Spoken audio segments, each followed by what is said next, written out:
армысыздар. Көл оқиғаларының кезекті шығарылымын бастаймыз. Бүгін бізде Ыбырай Алтынсариннің әңгімелері бойынша, әңгімелерінің яғни мазмұны бойынша менің оқушыларым өз ойларын ортаға салмақшы.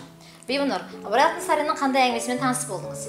Мен Ыбырай Алтынсариннің «Бақша ағаштары» атты әңгімесімен таныс болдым.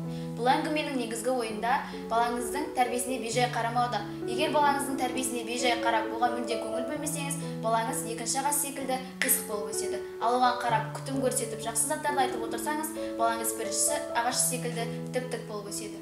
Менің бұл әңгімеден түйген ойым, балаңыздың тәрбиесіне бейжай қарамаңыз. Себебі балаңыздың жақсы адам болып өскенін қаласаңыз, оның тәрбиесіне көп көңіл бөлгеніңіз жөн. Рахмет. Сонда Ыбырай Алтынсариннің бұл әңгімесі бойынша бағып қағуда үлкен мән бар екенін айтқысы келген болатын, иә? Жақсы. Айтбек, сіз қандай әңгімесімен таныс болып жүрсіз? Не айтар едіңіз? Осы күндері мен Ыбырай Алтынсариннің «Бір уыс мақта» деген әңгімесін оқыған едім. Түйген ойым ысырапшылдыққа жол жоқ. Әр зат біздің өмірімізде орны бар. Яғни біздің өмірімізде ешқандай артық зат жоқ, бәрін орынды пайдалана алғанымыз жөн дейді. Жақсы. Ұлжан, сіз қандай әңгімесін айтып танысып жүрсіз? Мен Ыбырай Алтынсариннің «Қанағат» әңгімесін оқыдым. Бұл әңгіменің негізгі ойы, бар затқа қанағат қылу арқылы біз бақытты өмір сүре аламыз. Қанағат жасау біздің өмірімізде ең маңызды десек те болады.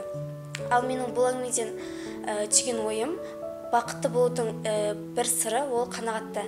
Жақсы, сонда біз бұл әңгіме бойынша қанағат сөзіне аса мән беріп, маңызды екенін ұға алдық, иә? Жақсы.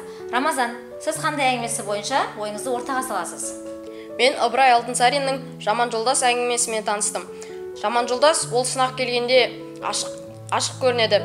Жаман жолдас ол саған жақын дос секілді кейіп танытады. Бірақ саған сынақ келген кезде ол өз басын ойлап қашып кетеді. Бұл әңгімеден мен түйген ойым адал дос бола білейік. Яғни әңгімені түсінді, әңгімені оқыған барысында сіз достыққа адал болу керек екенін түсіндіңіз, иә? Жақсы, рахмет. Назым, сіз қандай әңгімесі бойынша ойыңызды ортаға салар едіңіз? Мен Ыбырай Алтынсариннің «Асық шөп» атты әңгімесімен таныстым. Бұл әңгіменің негізгі ойы, біз қандай да жағдай болмасын, өзімізді сабырға шақырып, тынышталдыруымыз қажет.